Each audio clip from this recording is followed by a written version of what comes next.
Jadi ini kita harus pahami bersama, Institusi Garuda sebenarnya secara teknikal sebenarnya sudah mengalami bankrupt karena practically semua kewajiban jangka panjangnya sudah tidak ada yang dibayarkan, termasuk global sukuk, termasuk himar dan sebagainya. Garuda bangkrut memang karena negara tidak bisa berbisnis dan tidak boleh berbisnis. Itu karena BUMN adalah cara kelola aset negara yang salah. Begini maksudnya, kalau rakyat yang jadi pasar, maka tidak boleh asing atau pemerintah yang mengendalikan suplainya. Oke, sebentar.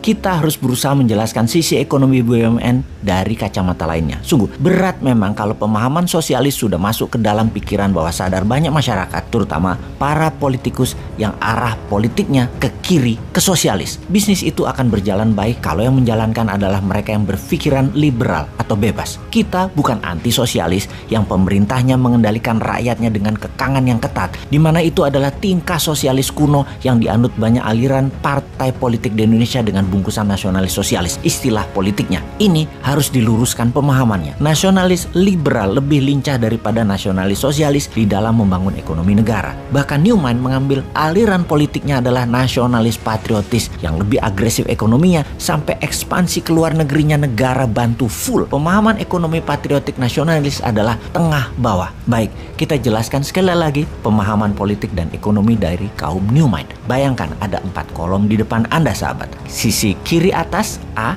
kanan atas B, kiri bawah C, dan kanan bawah D.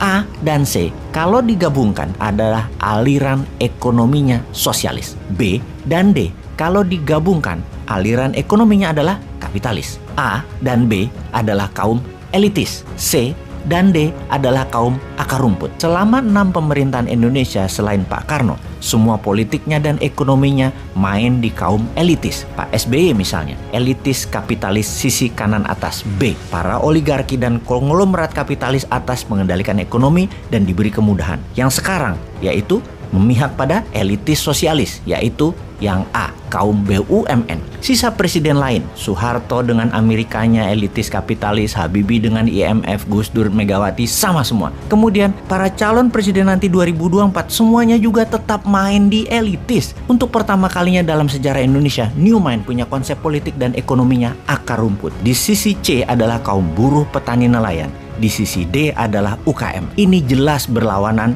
dengan saat ini. Karena jika Newman mendapat mandat, maka 800 BUMN yang berkuasa saat ini tinggal 50. Di mana yang 750 BUMN, pasarnya, bisnisnya akan dibagi-bagi, diberikan kepada 1 juta UKM. Oligarki dengan monopolinya selama ini pasti akan dipecah pasarnya dan fasilitasnya didistribusikan ke 5 juta UKM kelas menengah yang akan menghidupkan 20 juta UKM kelas mikro dan kecil. Jadi mulai paham kenapa ketika BUMN yang telah diprediksi pasti merugi sejak pejabat sekarang punya gaya pemerintahan membangun proyek tidak terlalu produktif, kebanyakan konsumtif, namun keren dilihatnya, membuat banyak BUMN merugi karena semua itu dibangun memakai pinjaman atau hutangan. BUMN gampang dikendalikan oleh kekuatan politik, sementara politik itu bukan ahli ekonomi. Kalau drive-nya politik, maka kegiatan ekonomi bukan cari untung tetapi cari populer. Drive ekonomi harusnya taat pada kebutuhan pasar, bagaimana menciptakan demand dan bagaimana menyediakan supply dari produk UKM dalam negeri. Gak mungkin semua itu bisa berpihak ke akar rumput selama elitis dispesialkan seperti saat ini, memberikan karpet merah ke elitis, ke BUMN dan ke oligarki. Dan di tahun 2024 masih mau memilih yang ada di etalase politik saat ini para gubernur dan menteri-menteri incumbent yang punya aliran pro elitis juga. Pastikan bukan juga pilihan Anda dari oposisi yang tidak pernah memberikan solusi selama jadi oposisi.